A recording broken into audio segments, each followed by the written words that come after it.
Hello, welcome to the Comics Panel. On today's episode, we're going to be talking about Conan the Barbarian.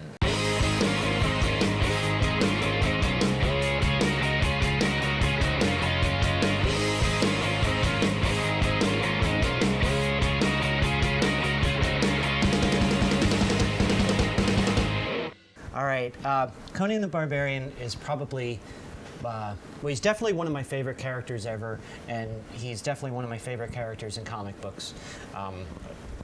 Robert E. Howard is the guy that created him, and he's one of my all-time favorite authors, and today we're going to talk about Conan in the comic books. How long has Conan been around?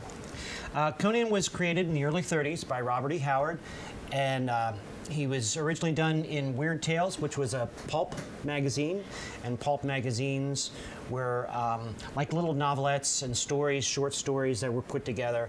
And Weird Tales featured all kinds of strange things. And Robert E. Howard wrote stories for those, plus he also wrote for like boxing and fight comics and things like that, and different pulp magazines, westerns. He wrote all kinds of stuff, but definitely Conan is the character and the creation that he's most famous for, and has been republished in many different ways, and has gone on to different, even the movies and stuff like that. Some of his other characters too, but Conan's the one that is really, really powerful and really popular. The first one that he was printed was in the 30s, and he did several pulp stories, probably about 20 of them, featuring just Conan. And then he only lived till he was 30, so he died at an early age. And afterwards, some different people picked up on some of the stories and to reprint them and found manuscripts. Glenn Lord first took over, and then Lynn Carter and L. Sprague de Camp. And basically they took his short stories and put them together and made books out of them. Noam Press did a lot of books.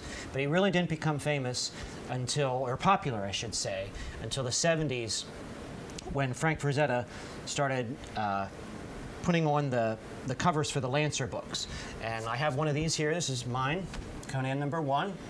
And this was when basically he became really, really popular to the mass media.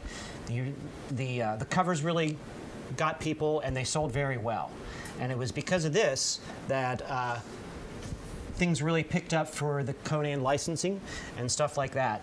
And then at some point in time, people started thinking about bringing these kind of sword and sorcery characters to the comics industry.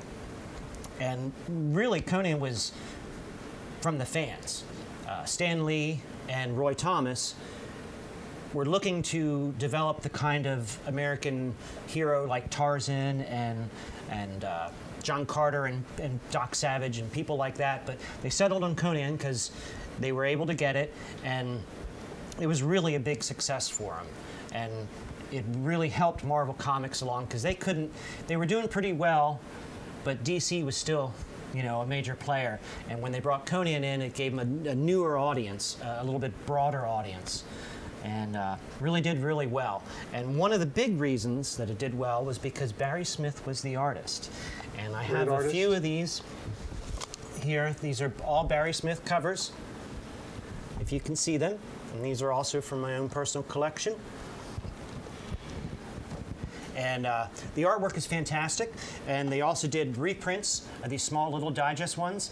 This was around before they did trade paperbacks or graphic novels, whatever you want to call them. I have a couple of those. Yeah, and they're pretty cool. Marvel did those for Spider-Man and the Hulk and a couple other ones, but that was really interesting. Was Conan was a big draw for Marvel at the time.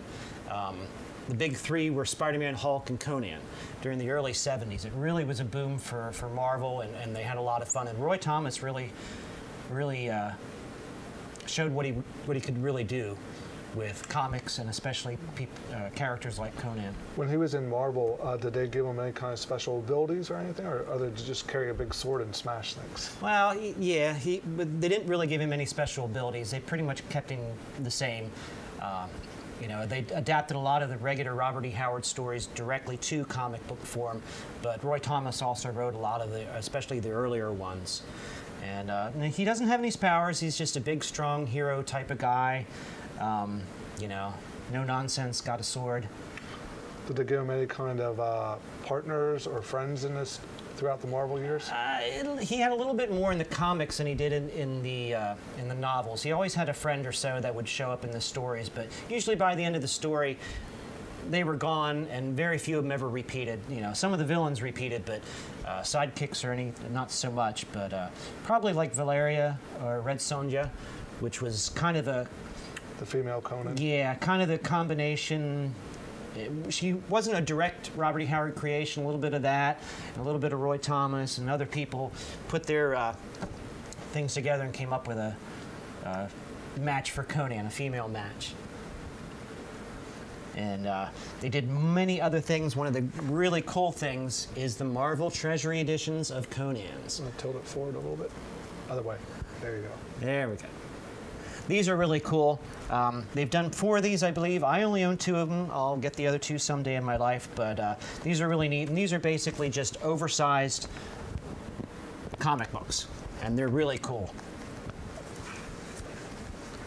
And Marvel took over, and they had a really nice run, 275 issues, and of regular Conan the Barbarian, and then it kind of waned for a little bit, and during the same time they did the Marvel magazines, Savage Sword and Savage Tales. He showed up in both of those. Savage Sword of Conan was mostly Conan, but Savage Tales, where he was in the first 4 or 5 issues. It could be anybody in Savage Tales. Of all your years of reading Conan, of the 275 issues or the magazines, did you have any particular stories that stick out in your mind that if you were a fan and you wanted to get them, this is the issue you want to get? I think Tower of the Elephant from Conan the Barbarian. It was in the first 5 issues, maybe, issue number 4 or 5, around there. That's pretty much a really definitive Conan story and done really well in comic book form, sequential art. It really translated well. Really great stuff. Savage Sword was really good for stuff like that because they could do a little bit more. They weren't part of the comic code because they were in black and white and they were a little bit larger, so there was a little bit More freedom, and I think the artists liked it a lot better.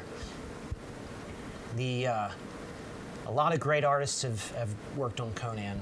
Obviously Barry Smith and John Buscema, Gil Kane were the first guys that really pushed it into Marvel, but in Savage Sword there's just tons and tons of guys in the years following that really great artists. It's one thing they've always done really well with Conan is they've always had great art.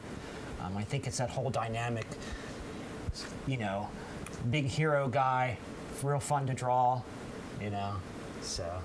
That's interesting. I did not realize that Conan was one of the big 3 at Marvel at one time. I was never a Conan reader. I saw the movies, perused through a couple books, have a couple books, but that was interesting to know. I heard a couple other people talk about that was one of the big 3s before in the past. Are there Conan books still being published today? Sure.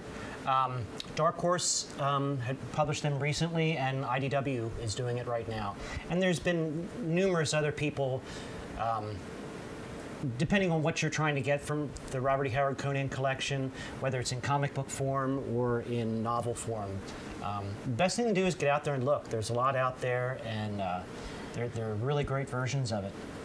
I saw a while ago you were showing me the IDW collections, graphic novels, and they are really printed up really nice. There's great coloring, and there's still that fan group that still likes the Conan's books, and it's just great. You can get the whole volume of different runs of Conan in there, and it's great artwork. I like that they reprint a lot of stuff like that, because to go back and try to find individual issues, whether regular Conan the Barbarian or Savage Sword, they're tough to find.